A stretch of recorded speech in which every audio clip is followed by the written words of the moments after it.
Everything was going according to plan, until the old man revealed who he really was. Now the scammers are trapped in a web of secrets, codes, and power they never imagined, and the only way out might be to join him. Welcome to the channel. Before we begin, hit like and subscribe so we can keep creating stories like this. The plan seemed simple. William Thompson, a lonely old man living in a small apartment on the outskirts of Santa Fe, was the perfect target for the scheme Nathan, Ethan, and Daniel had concocted. The three friends, all around 30, had meticulously researched his habits. Every afternoon, the old man walked to the same bakery, wore simple clothes, carried an antique watch, and seemed to bear the weight of someone who had lived longer than he'd wanted. They weren't planning a kidnapping, just something they considered more clever, convincing him his building was structurally unsound to lure him to a remote country house where they'd make him believe he needed to transfer his savings to a secure account, an elaborate scam justified in their minds by the financial desperation they faced. On Thursday afternoon, as William returned from the bakery with his usual sweet bread, Nathan approached him, wearing a reflective vest and helmet, pretending to be a civil protection inspector. With urgent yet reassuring words, he explained that dangerous cracks had been detected in the building's foundation and that they needed to evacuate immediately. Daniel and Ethan waited nearby in a pickup truck, also dressed in makeshift uniforms. "Sir, there's no time to lose. We have a shelter ready while the situation is assessed," Nathan insisted, his voice dripping with convincing concern. William stared at him, his dark eyes assessing the situation with unsettling calm. He didn't protest or ask questions. He simply nodded and went up to gather a few personal items. His passivity surprised them. They'd expected more resistance. In a matter of minutes, the old man was in the truck, heading toward a small abandoned ranch on the outskirts of the city, a property Daniel had inherited from an uncle, and that no one had visited in years. During the ride, William Thompson remained silent, staring out the window with an impassive expression. He didn't seem scared or confused, which began to unsettle the three friends. "Are you all right, William?" asked Ethan, trying to break the silence. "I'll be better when we arrive," the old man replied in a deep, calm voice that didn't match his frail appearance. When they reached the ranch, they settled him into a simple but comfortable room. The plan was to keep him there for a few days, earn his trust, and then proceed with the financial scam. However, from the very beginning, something felt off. The old man didn't ask when he could return home, didn't request to make any calls. He simply observed, with eyes that seemed to absorb every detail, every gesture, every unspoken word. That same night, as Ethan brought him dinner, William broke his silence with a question that sent a chill down the young man's spine. "Do you know who you're dealing with?" The words were met with a nervous laugh from Ethan. "Just a grandpa." "We're protecting, right?" he replied, keeping up the charade. William smiled, a toothless smile, but with something dark behind it that made Ethan feel a shiver run down his back. "That's what you think." That night, the three friends discussed the old man's words. Daniel, the most pragmatic, insisted it was just an old man trying to sound mysterious. Nathan suggested he might have some form of dementia. Ethan, however, couldn't shake the feeling that there was something more behind those tired eyes. The next morning, the first strange event occurred. The phone they used to communicate with each other suddenly stopped working. When they called the phone company, they were told the line had been blocked by a federal security protocol. No one understood how something like that could happen. "It's a coincidence," Daniel insisted, though the tremor in his voice betrayed his own uncertainty. William Thompson, sitting by the window of his room, simply smiled when breakfast was brought to him. On the second day, two different vehicles circled the dirt road leading to the estate. They were black cars with tinted windows that drove by, slowly as if assessing the place. The group thought it was a coincidence, maybe workers from a nearby property. But when William Thompson looked out the window, he simply said, "They know where I am." The words sank like lead in the stomachs of the three friends. On the third day, the situation grew even stranger. When they woke up, they found a message, written on the main door of the estate. "You are protected, for now." None of the three understood. Who could have left that message, and who was it for? William Thompson, when shown a photo of the message, remained calm, as if he had been expecting it. "Do you know anything about this?" asked Nathan, no longer able to keep up the charade of being a civil protection inspector. "I know many things," the old man replied, "things you should never have disturbed." That same afternoon, Ethan decided to go to the nearby town to buy supplies and, while there, use the ATM to check his bank account. They needed money to keep their plan moving forward, though none of them were even sure what that plan was anymore. When he inserted his card into the ATM, the unthinkable happened. Two men in plain clothes approached him. They didn't arrest him or accuse him of anything. They simply invited him to come with them. They took him to a windowless room in what seemed like an abandoned administrative building. There they interrogated him for hours. Questions about William Thompson, about what they knew of him, about why they had brought him to the estate. Terrified, Ethan told them the whole truth. That it was a scam, that they never meant to hurt him, that it had all been Daniel's idea. When they finally let him go, one of the men said something that chilled him to the bone. "You've messed with someone you shouldn't have." Ethan returned to the ranch pale and trembling, certain they had made a grave mistake. The tension at the ranch grew by the hour. Ethan shared his experience with Daniel and Nathan, and fear took hold of the group. "Who the hell is this old man?" whispered Daniel, nervously glancing toward the room where William Thompson calmly read a book he'd found on the shelf. "I don't know, but those men, they looked like some kind of agents. They asked me very specific questions," replied Ethan, still shaking slightly. "We need to let him go and disappear," suggested Nathan, "before it's too late." But something held them back, a mix of curiosity and fear, the feeling that if they tried to escape, something worse might happen. That night, as they ate in silence, William Thompson watched them from his room through the half-open door. His eyes, livelier than ever, reflected something akin to amusement, as if he were watching a play whose ending he already knew. Daniel, the most impulsive of the group, couldn't take the tension any longer. He entered William Thompson's room and confronted him directly. "Who are you, really? Why are people looking for you?" The old man looked up from his book and smiled calmly. "Sit down, Daniel. It's time we had a conversation." The way he said his name, as if he'd known him his whole life, made Daniel obey automatically. "You thought you were manipulating a helpless old man," began William Thompson, his voice taking on a firmer, more authoritative tone. "But the truth is, I chose you. I've been watching you for weeks." Daniel felt the air leave his lungs. "What? Why?" "Because I needed a way back. And the three of you, with your financial troubles and poorly concealed desperation, were perfect for my purposes." William Thompson rose slowly, and as he did, his posture changed. He no longer seemed like a frail old man. There was a new strength in his movements, a dignity that was intimidating. "I'm not what I appear to be, Daniel. For 30 years, I was one of the most influential men in this country's financial intelligence sector. I knew everyone's secrets, businessmen, politicians, even those cartels you're so afraid to mention. I didn't work with them, I controlled them with information." Daniel instinctively stepped back. 5 years ago, I decided to disappear. I faked my financial ruin, retreated to live a simple life. But you've brought me back." As William Thompson spoke, Daniel noticed subtle changes in his appearance.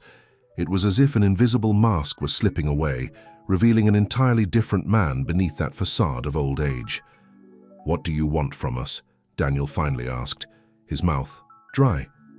"For now, keep playing the game. Tomorrow the real test begins." The dawn of the fourth day brought more surprises. Nathan, who had left early to scout the surroundings, returned with alarming news. "There are cars watching every exit from the road. They're not police, but they're definitely professionals." Ethan and Daniel exchanged worried glances. William Thompson, who now sat eating breakfast with them at the main table as if he owned the estate, simply nodded. "They're my former colleagues. They're waiting for my signal." "What signal?" asked Nathan. "The one that tells me whether you're my allies or my captors," replied the old man casually, as if commenting on the weather. "It's up to you how you want me to see you." The proposal William Thompson made next changed the course of everything. It wasn't a direct threat, but an offer that seemed too good to be true. You'll help me complete a mission, and in return, not only will I forget this little incident, but I'll give you what you truly need. And what do you think we need? Asked Daniel with a mix of distrust and curiosity.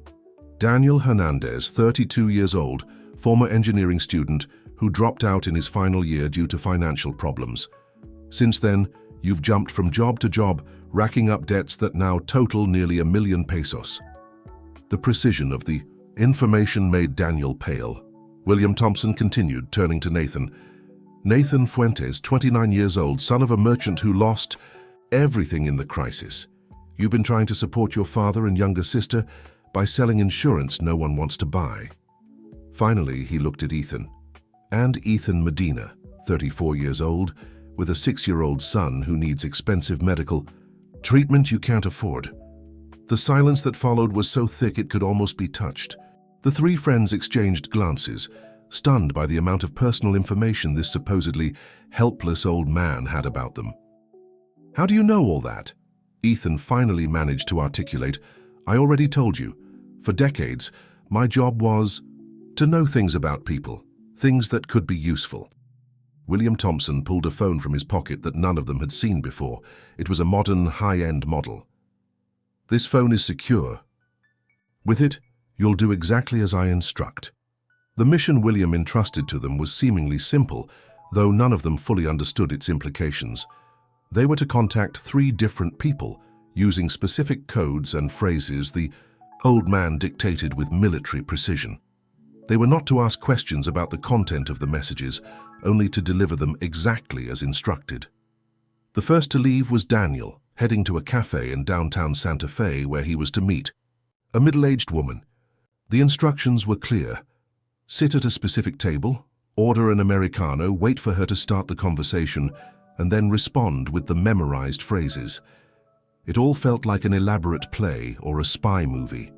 But Daniel followed the instructions to the letter, too afraid to disobey. Meanwhile, back at the estate, William began a more visible transformation. He asked Ethan to get him new clothes, specifically a custom-made suit from a particular store in the city. He also requested hair products, high-end facial creams, and a series of items that seemed more fitting for a top-tier executive than a retiree. Ethan, following precise orders, returned with everything requested. The metamorphosis was astonishing. With each garment he put on, with each product applied to his face and hair, William Thompson shed the fragile old man and revealed a commanding businessman.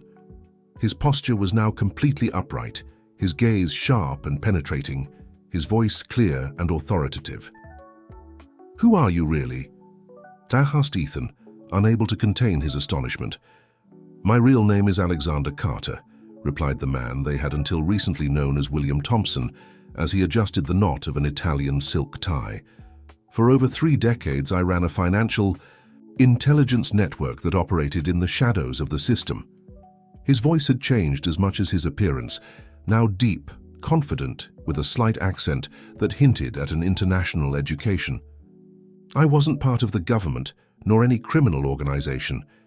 I was, let's say, a middleman, someone who knew everyone's secrets and how to use them to maintain a certain balance. Ethan listened, equally fascinated and terrified. This man, now introducing himself as Alexander Carter, bore no resemblance to the elderly man they had brought to the estate 4 days earlier. It was as if an entirely different person had emerged from that shell of feigned old age. Why pretend to be an old man? Why live like this? Alejandro looked at himself in the mirror as he finished getting ready. Now he appeared to be a well-preserved 60-year-old, rather than the 80 his previous disguise had suggested.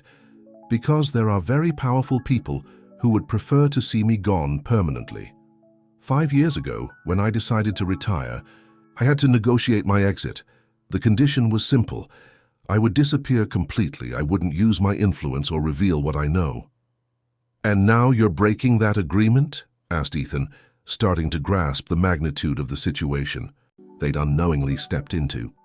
Alejandro smiled with something that looked like nostalgia. Not exactly. I'm testing whether it still holds, whether my name still carries the weight it once did. Just then, Daniel returned from the coffee shop. His face was pale, his hands slightly trembling. When he saw Alejandro completely transformed, he froze. "William." "Alejandro," Ethan corrected. "His name is Alejandro Montero." Daniel slumped into a chair, visibly shaken. "The woman at the coffee shop, she recognized me before I even said a word.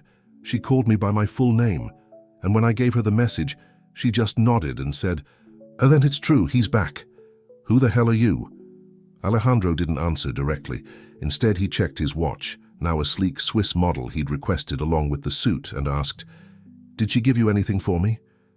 Daniel nodded and pulled a small flash drive from his pocket. "She said everything you asked for is here." Alejandro took the device with a satisfied smile. "Perfect. Now, we need a computer." The next phase of the plan involved Nathan, who was to visit a specific office in a corporate building in the city's financial district. Unlike Daniel, his instructions were to deliver a written message sealed in an envelope Alejandro had prepared himself. "Ask for Edward Wilson. Just hand the envelope directly to him, no one else." Nathan left nervously but determined. The transformation of William Thompson into Alexander Monroe had erased any doubts about the seriousness of the situation. He was no longer an old man being scammed. He was a powerful and mysterious man who, for some reason, had chosen them to be part of his plans. As they waited, Alexander plugged the flash drive into a laptop that Ethan had brought following his instructions. What they saw on the screen left Daniel and Ethan speechless. Confidential documents, financial records, private communications from some of the most important companies in Mexico. "This is illegal," murmured Ethan. "This is power," corrected Alexander. "True power doesn't lie in money or force, but in information. Whoever controls information controls everything else." The hours passed, and Nathan didn't return. Worry began to grow between Daniel and Ethan. What if he'd been caught? What if this whole thing was more dangerous than it seemed? Alexander, however, remained calm, reviewing the documents on the flash drive with the focus of a surgeon performing a delicate operation. "Don't worry about Nathan," he finally said, without looking up from the screen. "He'll be fine, as long as he followed my instructions exactly." Another hour passed before they heard a vehicle approaching the estate. But it wasn't the car Nathan had left in. It was a sleek black SUV with tinted windows. Daniel peeked through the window, alarmed. "There are people outside. They look important." Alejandro calmly closed the laptop and stood up, smoothing his suit. "They're my guests. Open the door." Ethan and Daniel exchanged uncertain glances but obeyed. When they opened the front door, they found themselves face to face with three men dressed in impeccable suits. Behind them, Nathan stood by the SUV, his expression a mix of relief and confusion. "Mr. Montero," greeted the man who seemed to lead the group, nodding slightly in respect. "It's been a long time. 5 years, 2 months, and 17 days to be exact, Edward," Alejandro replied, gesturing elegantly for them to enter. "I'm glad to see you still answer my call." The men stepped into the estate, and it was then that Ethan and Daniel realized they were witnessing a meeting between people with a level of power and influence they could barely imagine. Nathan joined his friends, whispering, "That man, Edward Wilson, is the operations director of Global Shield Security. It's one of the most important cybersecurity firms on the continent." The meeting took place in the main dining room of the estate. Alejandro asked the three friends to prepare coffee and then wait in the kitchen. From there, they could catch fragments of the conversation. They spoke in coded terms, with references to protocols activated, compromised systems, and guarantees of silence. Occasionally, voices rose just enough to make it clear they were negotiating something important, something involving large sums of money and promises of protection. After nearly 2 hours, the meeting concluded. The men said goodbye to Alejandro with the same respect they had shown upon arrival, promising to reinstate previous agreements with the discussed modifications. Once they left, Alejandro returned to the dining room with a satisfied expression. "Seems my name still carries some weight after all," he remarked, pouring himself a glass of the wine the visitors had brought as a gift. "What just happened?" Daniel asked, unable to contain his curiosity. "I just reclaimed my place on the board," Alejandro replied cryptically, "and you've just gained powerful allies." The revelation that followed left the three friends stunned. Alejandro explained that Edward Wilson and his associates had once been business partners, but also rivals who profited greatly when he chose to disappear. For years, they had used the information and methods he developed to build a digital security empire that now protected and sometimes spied on the country's top corporations. "What they didn't know," Alejandro continued, "is that I left back doors in all my systems. Small access points only I know about, allowing me to regain control whenever I want." What Alejandro had done through the messages sent by Daniel and Nathan was prove he still had that access. He had extracted confidential information from his own systems as proof of his lingering power, and now he was using that leverage to renegotiate his position. "But what does any of this have to do with us?" asked Ethan, still trying to process the magnitude of what he was witnessing. Alejandro looked at the three of them with a calculating expression, though not without a certain warmth. "You are my alibi, my way back in. But you could also be something more." That night, as they dined together in a strangely domestic atmosphere given the circumstances, Alejandro made them an offer that would change their lives. "I need trustworthy people by my side, people unconnected to my past, who can move freely, without raising suspicion." Daniel, always the most direct, asked, "Are you offering us a job?" "I'm offering you an opportunity," Alejandro corrected. "The chance to solve your financial problems, yes, but also to learn skills very few possess, to see the world as it truly works." Ethan thought of his son, of the treatment he couldn't afford. Nathan remembered his father's debts and his sister's uncertain future. Daniel reflected on his years of struggle, jumping from one precarious job to another. The offer was tempting, but also terrifying. "And what if we say no?" Nathan finally asked. Alejandro's smile tightened slightly. "You're free to refuse my offer, of course. I'll give you enough money to solve your most immediate problems as thanks for your involuntary help, and we'll part ways with no hard feelings." He paused meaningfully before continuing. "But once you refuse, there won't be a second chance, and you'll have to completely forget everything you've seen and heard these past few days." The three friends exchanged glances, communicating silently. They were at a crossroads none of them had anticipated when they planned their little scam. Now before them a path opened, one that promised to solve their problems, but would also lead them into a world of secrets and power they could barely comprehend. The next morning dawned with unusual clarity over the estate. The three friends had spent the night discussing Alejandro's proposal, weighing risks and benefits, imagining possible futures. In the end, they reached a unanimous decision. They would accept the offer. Not just for the money, but for the adrenaline, the curiosity, the chance to be part of something bigger than themselves. When they told Alejandro over breakfast, he nodded as if he'd already anticipated their answer. "Let's begin then," he said, spreading a map of the city of Santa Fe over the table. "This will be our first project together." The plan he presented was intriguing in its simplicity and scope. Alejandro explained that he needed to establish a base of operations that appeared completely innocuous from the outside, but had the necessary technological conditions for their activities. "A coffee shop," he proposed, "a coffee shop with high-speed internet, a diverse clientele, and a strategic location near the financial district. Daniel, with his incomplete engineering background, would handle designing and overseeing the installation of the hidden technical infrastructure. Nathan, with his sales experience, would develop the commercial facade and business plan. Ethan, the most charismatic of the group, would be the public face of the establishment, the host who made everyone feel welcome while discreetly monitoring who came and went. "But a coffee shop takes time to establish, to build a customer base," Nathan objected, ever pragmatic.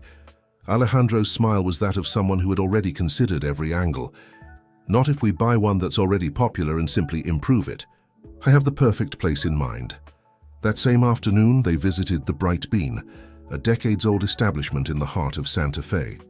It was a beloved spot for locals and tourists alike, with high ceilings, large windows overlooking a busy street, and a reputation for excellent coffee and a welcoming atmosphere. It was also, as Alejandro informed them, on the verge of closing due to the owner's financial troubles. Franklin Adams, 72 years old, widowed, 2 children living abroad who have no interest in the family business. He has considerable mortgage, debt and health issues that prevent him from running the business any longer. The accuracy of the information continued to amaze the 3 friends. "How does he know all that?" asked Ethan. "I have my methods," Alejandro replied with an enigmatic smile.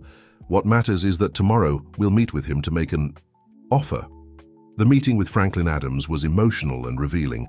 The old man, genuinely affected by having to sell the business of a lifetime, found in Alejandro someone who seemed to understand the sentimental value beyond the financial. "I don't want it to change," Franklin explained, his eyes moistening. "I've seen so many traditional places turn into soulless franchises." Alejandro, showing a surprisingly empathetic side, placed a hand on the old man's shoulder.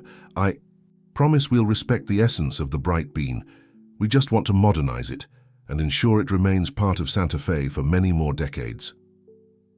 The offer they made was generous, enough to pay all his debts, with a considerable extra for his retirement and a small ownership percentage that would let him still feel the cafe was his without the burdens of daily management. It also included an agreement allowing Franklin to visit the cafe whenever he wanted, with a table permanently reserved in his name. Franklin accepted with tears in his eyes and a handshake that sealed more than just a business deal. The next 2 weeks were a whirlwind of activity. During the day, the Bright Bean continued operating normally, with Franklin gradually introducing Ethan as the new manager. At night, after closing, Daniel supervised a team of technicians, discreetly installing specialized wiring, hidden servers, and advanced communication technology in a basement many didn't even know existed. Meanwhile, Nathan was meeting with suppliers, designing a new menu that honored the classics while introducing modern options and developing a subtle yet effective marketing strategy. Alejandro, on the other hand, seemed to be everywhere and nowhere at once. Some nights he'd disappear without explanation, returning at dawn with new contacts, information, or ideas. Other times he'd spend hours locked in his makeshift office at the ranch, making calls in languages none of the 3 friends recognized. It was like watching an invisible conductor, pulling strings that connected seemingly separate worlds. One evening, as they reviewed the cafe's renovation progress, Alejandro received a call that shifted his usually controlled expression. Something had happened, something he hadn't anticipated. "I need you to get the van ready," he ordered after hanging up. "We have to go to Los Angeles tonight." The nighttime drive was tense. Alejandro barely spoke, focused on a tablet where he reviewed documents with a grave expression. Only when they were halfway there, during a fuel stop, did he offer an explanation. "An old associate of mine has tried tracking me through you, a man named Jason Carter, someone with plenty of reasons to want to find me or make sure I stay gone." The 3 friends exchanged worried glances. "Are we in danger?" Daniel asked bluntly. Alejandro considered the question seriously. "Not as long as they're with me, but we need to speed up our plans, and for that, I need to retrieve something I left in the capital 5 years ago." They arrived in Los Angeles just before dawn. Alejandro led them to a luxury residential building in Beverly Hills. The night doorman recognized him immediately, despite the years that had passed, and let them in with a respectful bow that suggested Alejandro had been more than just a former resident. The apartment they went up to was immaculate, as if someone had kept it ready for his return at any moment. Spacious, elegant, with panoramic views of the city, it was the kind of residence only someone with considerable power and money could afford. "Welcome to my real home," Alejandro said, activating the lights with a voice command. Or at least, one of them. What followed was one revelation after another. Alejandro opened a hidden safe behind an original Jackson Pollock painting, retrieving documents, electronic devices, and a small black notebook that he carefully tucked into the inner pocket of his jacket. "This," he said, holding the notebook, for a moment before putting it away, "is more valuable than all the gold in the world. It contains codes, passwords, and contacts that can open doors most people don't even know exist." They spent the day in the apartment, with Alejandro assigning tasks and explaining the next phase of his plan. It was no longer just about the Bright Bean and its hidden infrastructure. Now he spoke of a broader network, international connections, financial moves that could influence entire markets.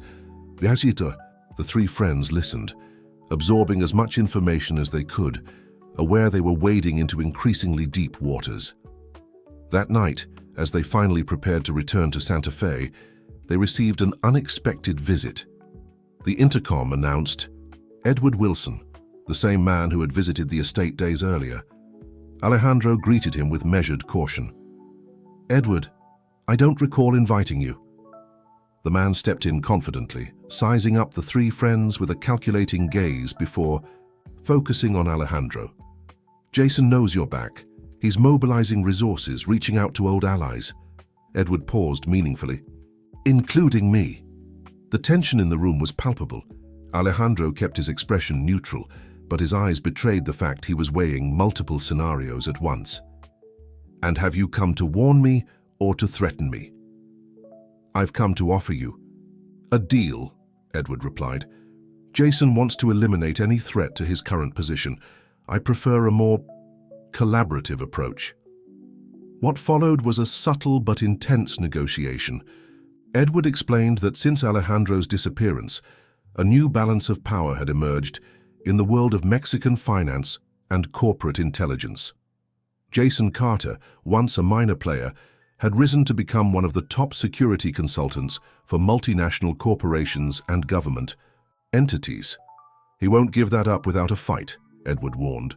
Alejandro listened carefully, occasionally asking precise questions that revealed his deep understanding of the geopolitical and financial landscape. Finally, after nearly an hour, he made his counteroffer. "I don't seek to overthrow anyone, Edward. I just want my freedom and the guarantee that certain information will stay where it belongs." He pulled the small black notebook from his pocket, holding it like a talisman. "Let's just say this is my insurance policy. As long as it remains intact, we can all coexist peacefully." Edward seemed to grasp the implicit message. If anything happened to Alejandro, the information in that notebook, information that could potentially compromise many powerful people, would be revealed. "I can work with that," he conceded, "but you'll need to make a show of good faith to convince Jason." "You'll have it," Alejandro promised. "In 3 days, you'll receive a sample of what could come to light and what will stay hidden, if we all respect our boundaries." After Edward left, the three friends finally voiced their accumulated concerns. "What exactly have we gotten ourselves into?" asked Nathan, putting into words what everyone was thinking. "Are we talking about corporate espionage, blackmail?" Daniel looked at each of them with a serious yet empathetic expression. "We're talking about power, about information, and how both move the world while most people remain ignorant of the true mechanisms behind the decisions that affect their lives." He paused, carefully considering his next words. "We're not the villains in this story. We're balancers. People who know the real rules of the game and can use them for their own benefit, yes, but also to keep others from abusing the system too much." Ethan, who had been especially quiet, finally spoke. "And what about us? What exactly is our role in all this?" Daniel's smile softened, revealing for the first time a hint of genuine affection toward them. "You, my unexpected accomplices, are my fresh start, my team. My apprentices, if you wish to see it that way." He extended his hand, offering a gesture of unity that symbolized far more than a simple business agreement. "Are you ready for the next step?" The Bright Bean reopened its doors exactly 3 weeks after the purchase. The renovation had been subtle yet effective. The traditional charm remained intact, but it was now complemented by modern touches, ultra-fast internet, and workspaces designed to attract professionals and students. Franklin Adams, present as the guest of honor at the opening, shed tears of joy upon seeing that the essence of his beloved cafe was still alive. What no one knew, except the 4 architects of this transformation, was that beneath the appearance of a traditional establishment, with contemporary flair, one of the most sophisticated financial intelligence hubs in the country was operating. The basement, completely renovated and equipped with cutting-edge technology, was the heart of an operation that extended its reach far beyond the picturesque streets of Santa Fe. From there, Alejandro and his new team monitored information flows, intercepted corporate communications, and meticulously built a growing network of influence day by day. The good faith demonstration promised to Edward materialized in the form of a controlled leak. Compromising information about questionable practices of a mining corporation mysteriously landed in the hands of a respected investigative journalist. The news caused a stir in business circles, triggering a significant drop in the stock of the implicated company, a company that coincidentally had recently rejected Jason Carter's consulting services. The message was clear. Alejandro could inflict damage if provoked, but he could also be a valuable ally if his terms were respected. A week after the leak, Edward returned with news. Jason has understood the message. He's willing to negotiate a non-interference agreement. The meeting was scheduled to take place on neutral ground, an exclusive country house in Lake Tahoe, owned by a foreign diplomat who occasionally lent it for encounters requiring absolute discretion. As they prepared for the trip, the three friends reflected on the transformation they had undergone in just 1 month. Daniel, once a frustrated and indebted engineer, now led an elite technical team designing security systems that were both defensive and offensive. Nathan had discovered a natural talent for strategic negotiation, becoming the public face of the group's legitimate operations. Ethan, with his charisma and ability to read people, had become the perfect liaison between the underground world of information and the cafe's day-to-day. "I never imagined we'd end up like this when we planned that scam," Daniel remarked the night before the crucial meeting, as the four shared a bottle of special reserve mezcal. "Life has interesting ways of taking us exactly where we need to be," Alejandro replied, contemplating the amber liquid in his glass. "You thought you were manipulating a helpless old man and ended up being the catalysts for my return. I thought I was building a perfect retirement, only to rediscover my purpose thanks to you." It was the first time Alejandro had been so open, so vulnerable with them. Maybe it was the mezcal or perhaps the anticipation of what lay ahead, but in that moment they seemed to transcend the mentor-apprentice relationship, becoming something closer to a chosen family, bound by shared secrets and purpose. The meeting in Lake Tahoe was tense but productive. Jason Carter, a burly man with small, calculating eyes, watched Alejandro with a mix of respect and wariness. At first, he avoided looking directly at Daniel, Nathan, and Ethan, as if they were mere accessories in a negotiation between titans. But as the conversation progressed, it became clear he'd underestimated them. The proof came when Daniel stepped in with a technical analysis so precise about the security systems used by Jason's company that he couldn't hide his surprise. Then Nathan detailed discrepancies in the firm's recent contracts, information only someone with insider access could know. Finally, Ethan casually mentioned personal details about Jason's life, his recent divorce, the university his daughter attended, the name of his yacht, sending an unmistakable message.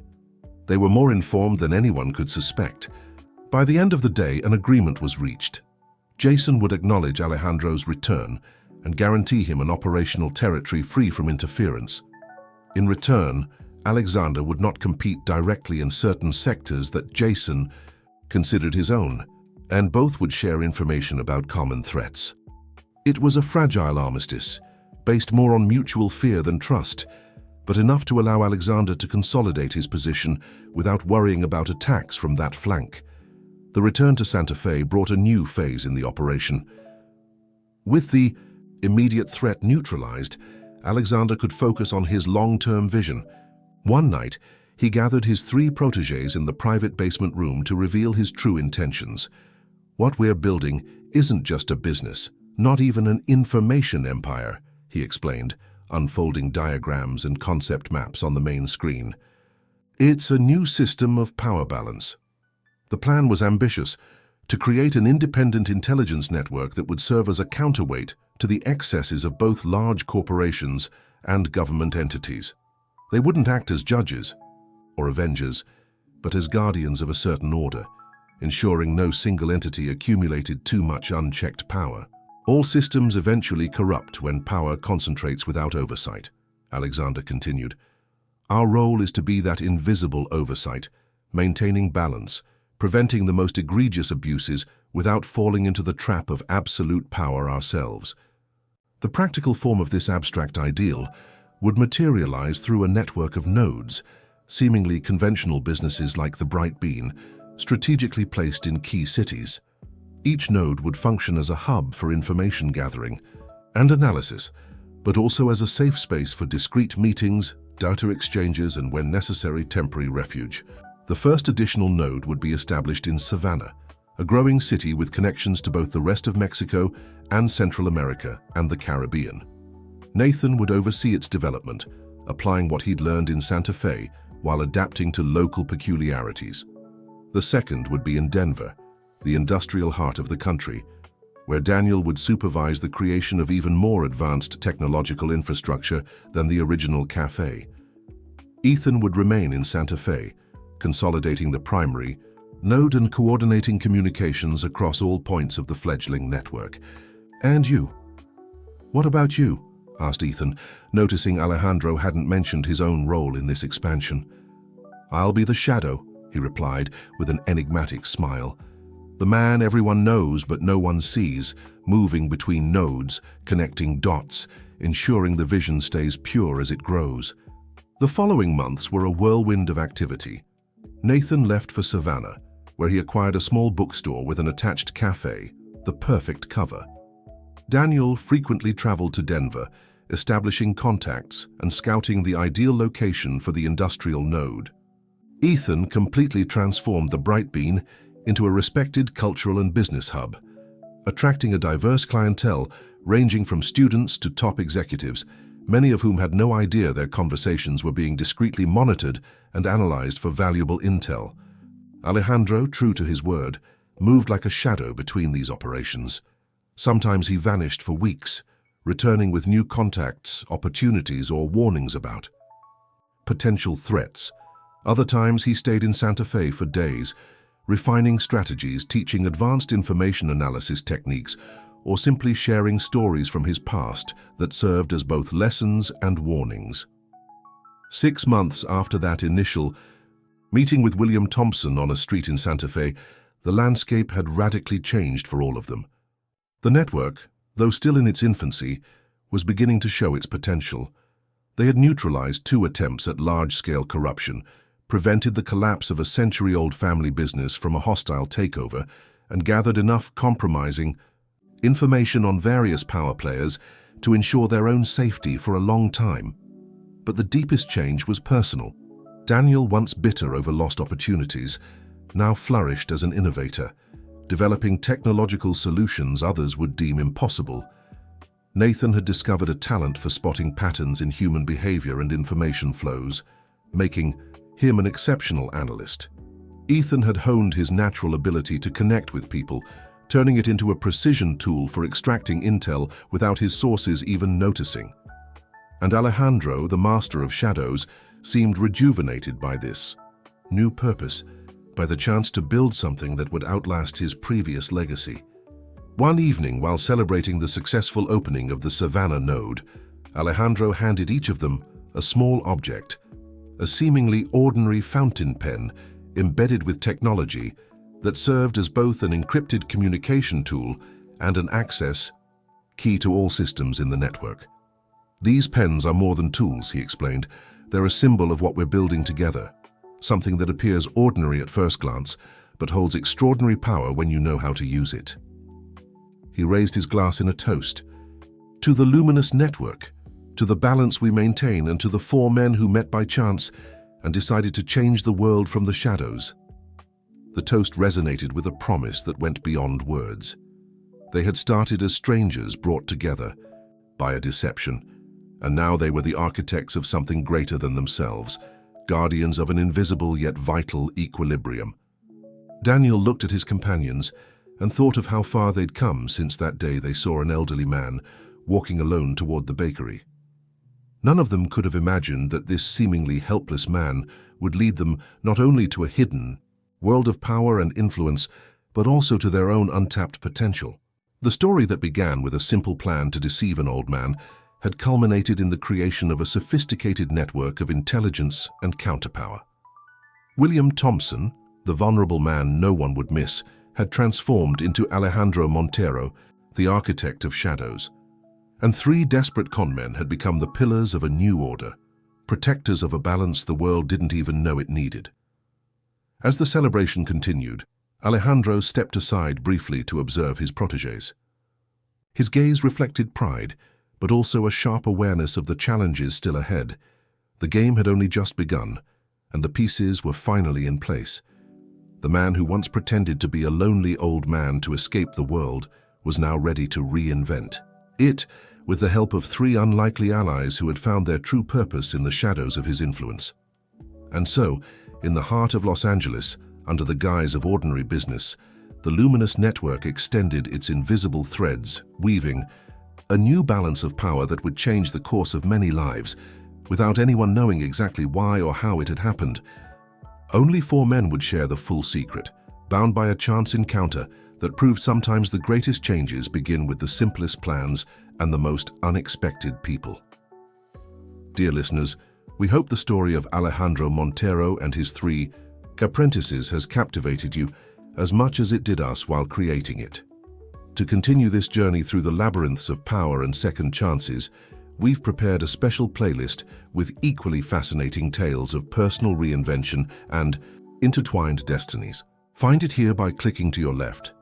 If this narrative about the power of information and second chances resonated with you, don't forget to subscribe to our channel and like the video. Every day we bring you unique stories that explore the complexity of human relationships and the surprising twists fate can take. Do you also believe that sometimes the most casual encounters can completely change the course of our lives? We're waiting for you in the comments to hear your experiences and reflections.